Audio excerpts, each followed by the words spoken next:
काल मी जरा मार्केटला गेले होते तर तिथे मला या मिरच्या मिळाल्या. या बघा, या अशा छोट्या अशा छान ढोबळी नसतात, त्याच्याहून थोड्या बारीक आहेत अशा मिरच्या असतात. तर माझी आई याचं मोहरीची पूड घालून एक छान असं लोणचं बनवायची. या बिलकुल तिखट नसतात आणि तुम्ही जेवताना लोणच्याऐवजी तुम्ही हे खूप छान लागतं. पोळीशी, वरण भाताशी हे तुम्ही खाऊ शकता. तर आज मी याची रेसिपी तुम्हाला दाखवते. आता ह्या मिरच्या मी स्वच्छ धुवून घेतल्यात, पुसून घेतल्यात. बिलकुल पाणी नाही आहे याला, एकदम कोरड्या छान पुसलेल्या आहेत. आणि याला मधनं अशा चिरा करणार आहेत. प्रत्येक मिरचीला मी दाखवते तुम्हाला कशा करायच्या. तर या अशा भरल्या मिरच्या आपण याला म्हणू शकतो. तर याला मी अशा मध्ये प्रत्येक मिरचीला अशी चीर पाडणार आहे. तुम्हाला दिसत असेल याच्यात बिया नाही आहेत, बिलकुल आहेत त्या थोड्या अशा, पण त्या आपण काढून टाकू शकतो. तर या सगळ्या मिरच्या मी अशा चिरा देऊन ठेवणार आहे आणि नंतर याचा एक मसाला बनवते. त्याच्यात बारीक मोहरीची कूट करून घेणार आहे मिक्सरमधनं, मीठ आणि तिखट. त्याचं एक हे मसाला बनवी.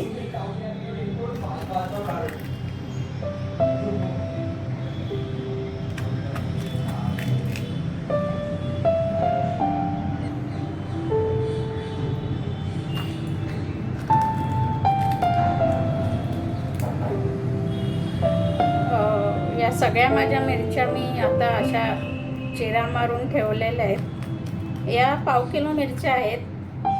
तेवढ्याचं मी आज तुम्हाला भरली मिरची किंवा मिरचीचं भरलेलं लोणचं करते.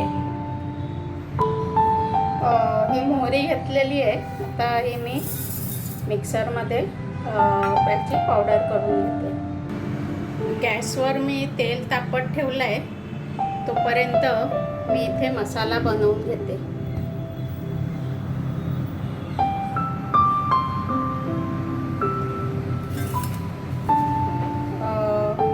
ही मोहरीला मी मिक्सरमध्ये फिरवून मोहरीचा बारीक कूट केलेला आहे.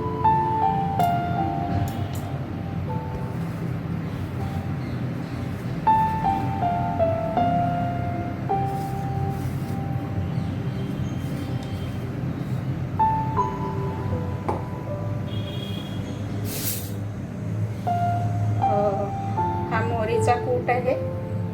याच्यात मी घालणार आहे मीठ, नंतर थोडी हळद घालणार आहे आणि तिखट. या मिरच्या बिलकुल तिखट नसतात, त्यामुळे तुम्हाला जसं तिखट हवं आहे प्रमाण तसं तुम्ही घालू शकता. आता हे तेल गरम झालेलं आहे. त्याच्यात मी घालणार आहे हिंग.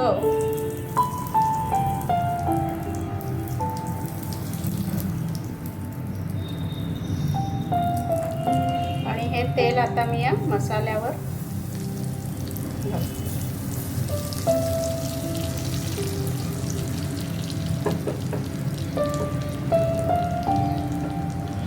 आता हा मसाला छान थंड झाला की मग या मिरच्यांमध्ये स्टफिंग करणार आहे. हा मगाशी आपण जो मसाला बनवून घेतलाय, मोहरीचा कूट, मीठ, तिखट आणि गरम तेलात हिंग घालून केलेलं, त्याच्यावर आपण तेल घातलं. तर आता याला छान असं गार झालं आहे हे आणि चांगलं तेल सुटलं आहे आता याला. आता हे आपल्याला हे मिरच्यांना जे आपण मध्ये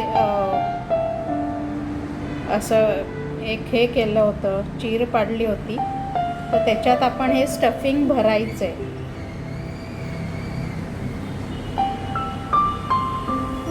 तर आता हे मी याच्यात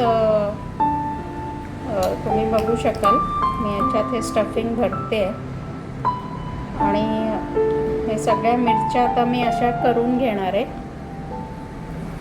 आणि ह्या मिरच्या 2 दिवस तुम्हाला जरा मुरत ठेवायच्या आहेत, म्हणजे त्या छान त्याच्यात तो मसाला स्टफ होतो आणि त्या मसाल्याची टेस्ट छान त्या लोणच्यामध्ये उतरते आणि मग 2 दिवसात तुम्ही व्यवस्थित ते खाऊ शकता. तर हे तुम्ही फ्रीजमध्ये ठेवू शकता बनवून. एक 3-4 दिवस छान राहतं. तर हे आता मी सगळ्या मिरच्या सगळ्या भरल्या आहेत मसाल्याने. आता हे आणि उरलेला थोडा मसाला होता तो पण मी यात टाकलेला आहे.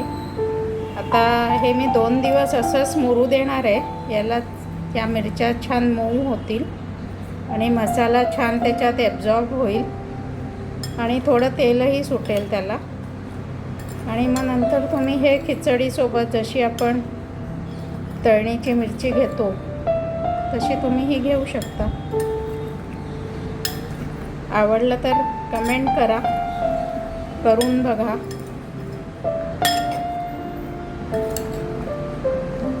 तर आता ही मी 2 दिवस ठेवणार आहे. छान मुरेल ती आणि मग एन्जॉय. थँक्यू.